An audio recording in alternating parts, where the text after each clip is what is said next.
சென்னை மாநகர போக்குவரத்து கழகம் சார்பில் கூடுதலாக 450 சிறப்பு இணைப்பு பேருந்துகள் இயக்க முடிவு செய்திருக்கப்பட்டிருக்கிறது. இது குறித்த கூடுதல் விவரங்களை செய்தியாளர் சந்தோஷ் வழங்க கேட்கலாம். வணக்கம் சந்தோஷ், விவரங்கள்.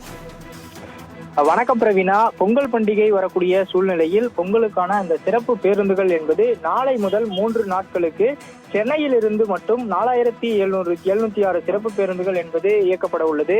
இந்த சிறப்பு பேருந்துகளில் பயணிக்கக்கூடியவர்கள் எந்த ஒரு வகையிலும் பாதிக்காத வகையில் குறிப்பாக 450 சிறப்பு இணைப்பு பேருந்துகள் இயக்கப்படுவதாக போக்குவரத்து கழகத்தின் சார்பில் அறிவிப்பு வெளியாகி இருக்கிறது.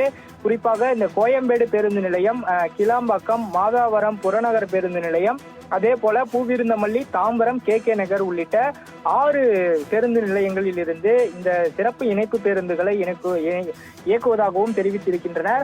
குறிப்பாக தற்போது அண்மையில் திறக்கப்பட்ட இந்த கிளாம்பாக்கம் பேருந்து நிலையம் சென்னை மாநகராட்சியின் புறநகர் பகுதியில் இருப்பதால் பயணிகள் சென்றடைவதற்கு எந்த ஒரு வகையிலும் பாதிப்பு ஏற்படாத வகையில் இந்த சிறப்பு இணைப்பு பேருந்துகள் இயக்கப்படுவதாகவும் தெரிவித்திருக்கின்றனர்.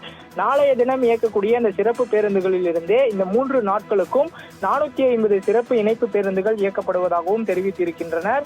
குறிப்பாக இந்த கோயம்பேட்டில் இருந்து 17 பேருந்துகளும், அதே போல கிளாம்பாக்கத்தில் இருந்து 21 பேருந்துகளும், தாம்பரம் பேருந்து நிலையத்திலிருந்து 12 பேருந்துகளும், பூந்தமல்லி பேருந்து நிலையத்திலிருந்து 10 பேருந்துகளும், கே நகரில் இருந்து 5 பேருந்துகளும், அதே போல பிராட்வேவில் இருந்து 4 பேருந்துகளும் இயக்கப்படுவதாகவும் தற்போது தகவல் தெரிவித்திருக்கின்றனர். இந்த சிறப்பு இணைப்பு பேருந்துகள் 24 மணி நேரமும் இயக்கப்படுவதாகவும் பயணிகள் எந்த ஒரு பாதிப்பும் இன்றி பொங்கலை கொண்டாட தங்களது சொந்த ஊர்களுக்கு சென்னையில் இருந்து திரும்பலாம் என்றும் போக்குவரத்து துறை சார்பில் தெரிவித்திருப்பதும் குறிப்பிடத்தக்கது. பிரவீனா,